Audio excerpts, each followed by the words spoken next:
அதாவது சார், அவங்கலாம் விக்ரம் சாருக்குலாம் ஓப்பனா சொல்லப் போனா நெருக்கி எங்க அம்மா வயசுக்கு மேல இருக்கும். தம்பி, இந்த விஷயம் விக்ரம் சாருக்கு தெரியுமா? வளர்ந்துன்னு கொட்ட போட்டவங்க, மெச்சூரிட்டி ஆனவங்க. ஸோ, இப்பேற்பட்ட ஒரு நல்ல கலைஞன், நடிகன் இருக்கானேன்னு பார்த்து சந்தோஷப்படுவாங்களே தவிர, பொறாமப்பட மாட்டாங்க. ஆமா ஆமா, கரெக்டு தான். இப்படியும் ஒரு தவளை மாதிரி ஒருத்தன் அங்கங்க துள்ளிட்டு கிடக்கான அப்படின்னு கண்டிப்பா விக்ரம் சார் நினைப்பாரு.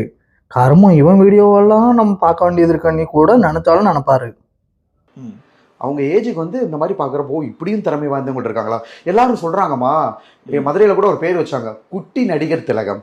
யோ சும்மா அள்ளி விடாதயா. குட்டி நடிகர் திலகம்னு வச்சிருக்க மாட்டாங்க மதுரையில, குள்ள தவளைன்னு வச்சிருப்பாங்க. ஏன்னா அப்படிதான் நீ தொப்பையும் கிப்பையும் தள்ளிக்கிட்டு இந்த லொடுக்கு பாண்டி மாதிரி காலை இழுத்துக்கிட்டு அலையிற.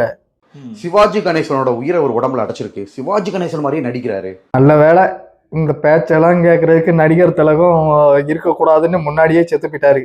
இல்லைன்னா இதை கேட்ட அந்த செகண்ட்லயே அவர் துடிச்சு செத்துருப்பாரு. அதுலேயும் நேற்று ஒரு ஆஸ்ட்ரோ ஜிகே அப்படின்னு சொல்லிட்டு நீ இன்டர்வியூ எடுத்தாரு.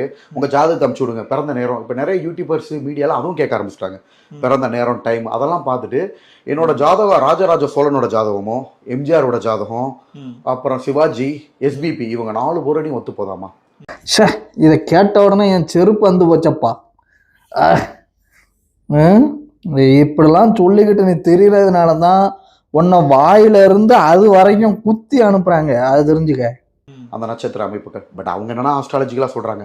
பட் என்னன்னா என்னோட ஆக்டிங்லாம் அந்த மாதிரி தான் இருக்கு. ஃபேஸ் கட்டேமா நான் நிறைய பேசுன்னு சொல்லியிருப்பாங்க.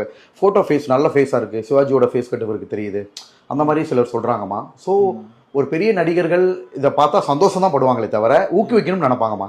ஸோ பெரிய நடிகர்கள் இதை பார்த்தா ஊக்குவிக்கணும்னு நினைக்க மாட்டாங்கம்மா. உன்னை ஊக்குவிக்கிறவன் நினச்சி ஊக்காலேயே குத்துவாங்க இந்த பேசிக்கிட்டு இருக்கிற வாயில. நீ நடிப்பு அரைக்கங்க, நீ என்னத்தையா நடிச்ச? ஒரு பிரேம்ல வந்த ஒரு சினிமா சீனை சும்மா கடந்துட்டு கத்ததான் செய்கிறேன். சரியா? இதுக்கு பேர் நடிப்பு இல்லை. அந்த நடிகர் நடிகைகள்லாம் இருக்காங்க பாருங்க, அவங்களாம் அந்த ஸ்டோரி ஸ்கிரிப்டை நம்ம கண்ணுக்கு முன்னாடி பிரேமில் நடித்து கொண்டு வந்திருப்பாங்க. அதை காப்பி பண்ணுறது பெரிய விஷயமே கிடையாது. நீயா ஒரு ஸ்கிரிப்டில் நீயா ஒரு சொந்தமாக யோசித்து நீ பண்ணிப்பாரு, அப்போ தெரியும். சாணி இருக்கு பாரு, சாணி பின்னாடி தானா நீ கத்துற உருவி போயிடும். அந்த அளவுக்கு நாக்கு தள்ளி போகும்.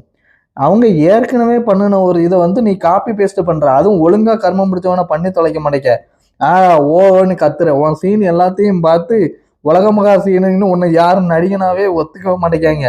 எல்லாம் கிறுக்கனாதான் பார்க்காங்க.